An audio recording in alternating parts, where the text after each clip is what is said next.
பேர் என்ன? நிதிஷ். உனக்கு இந்த பழம் பிடிக்குமா? என் பேர் என்ன? இந்த பழத்தோட பேர் என்ன? ரம்புட்டான். உனக்கு பிடிக்குமா ரொம்ப? எப்படி உங்கள் அப்பா வாங்கி கொடுத்துருக்காங்களா?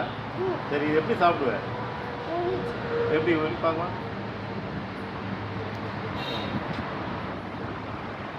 நிறைய சாப்பிடுவோம் போல இருக்க பார்த்தேன். உங்கள் வீட்டில் யார் அதிகமாக சாப்பிடுவா? நீ சாப்பிட்டியா உங்கள் அண்ணன் சாப்பிடுவானா? நீ 2 பேருமே சாப்பிடுவீங்களா? சரி சரி. ஏன் அப்படி முழுங்கிடுவே அப்படி அது? அப்புறம் என்ன பண்ணுவேன்?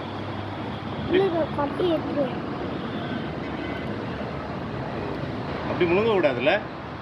அப்படி முழுசாக முழுங்க கூடாது. விதையை மட்டும் எடுத்துக்க. அந்த சதையை மட்டும் எடுத்துக்கணுமா? ஓ, விதையெல்லாம் எடுத்துடணும், தனியாக எடுத்துடணும்ல? ஓகே. இல்லை, சதையை எடுத்துடணும். சரி, எடுத்துக்கு இப்படி ஓரம் வச்சு அப்படி கீழே வச்சு. இப்போ அந்த சதையை மட்டும் சாப்பிடணும். அப்படி சாப்பிடலாம் இல்லையா? ஏதாவது இருக்கா? இல்லைன்னா ஒன்றும் இல்லைல்ல? ஓகே. விதையோட சாப்பிடக்கூடாது. சாப்பிட்டா என்ன ஆகும்? அடைச்சிக்குவோம். ரைட்டு. அடைச்சா நமக்கு கஷ்டம் இல்லை, அது ரொம்ப வலிக்கும். அதனால் அந்த விதையை தனியாக எடுத்துக்கிட்டு தான் சாப்பிடணும். கரெக்டு தானே? இது யார் உனக்கு சொல்லி கொடுத்தா? உங்கள் அப்பா அம்மாவா? உங்கள் தாத்தா அப்பா அம்மா தான் உனக்கு பெட்டு போல இருக்கு இல்லையா?